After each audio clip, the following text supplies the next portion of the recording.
As the years passed, London became familiar to me, though never entirely comfortable.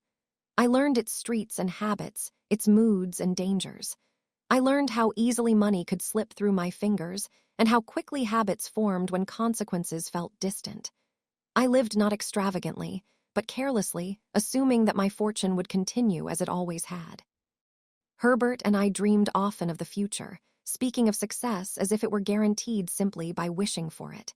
He had ambitions of his own, though little means to achieve them, and I often helped him financially without much thought. It felt good to play the role of benefactor, even in small ways. It made me feel important. Yet beneath this surface life, unease followed me. Jaggers remained distant and unreadable, offering advice without warmth and warning me only when I went too far.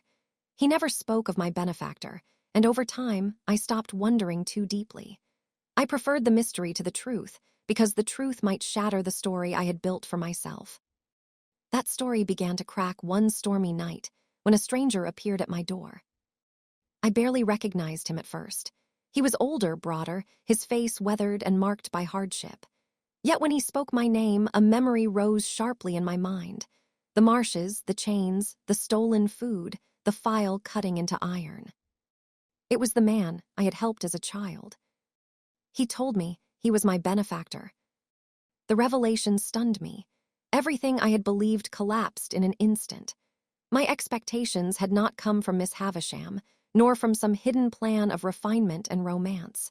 They had come from a convict who had been sent far away, who had worked brutally for years, all for the sake of the boy who had once shown him kindness.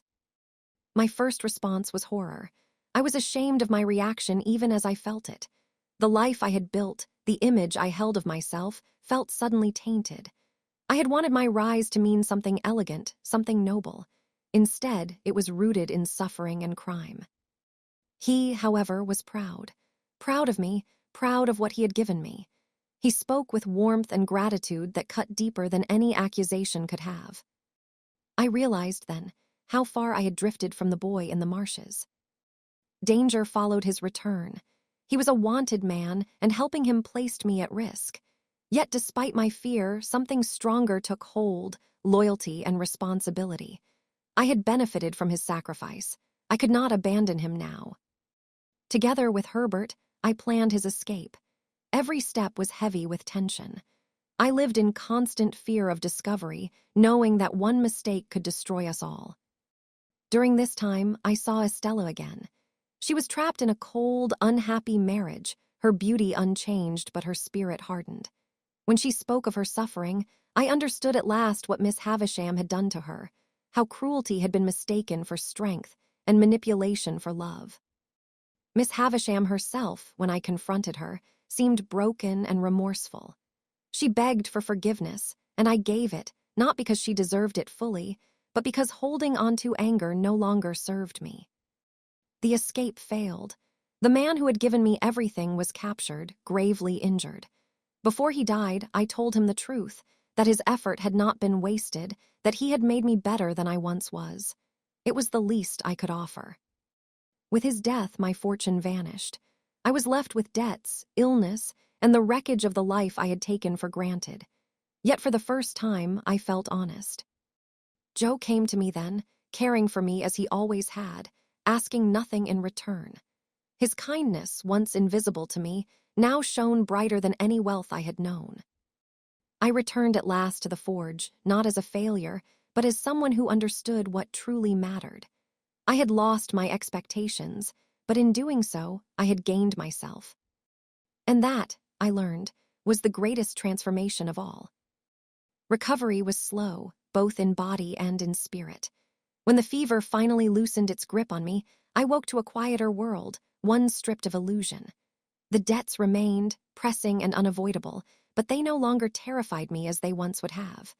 I had already lost what mattered more than money: my pride, my certainty, my belief that the world owed me distinction. Joe stayed with me until I could stand on my own again. He never spoke of sacrifice, never reminded me of past slights. His forgiveness was so complete that it left no room for argument.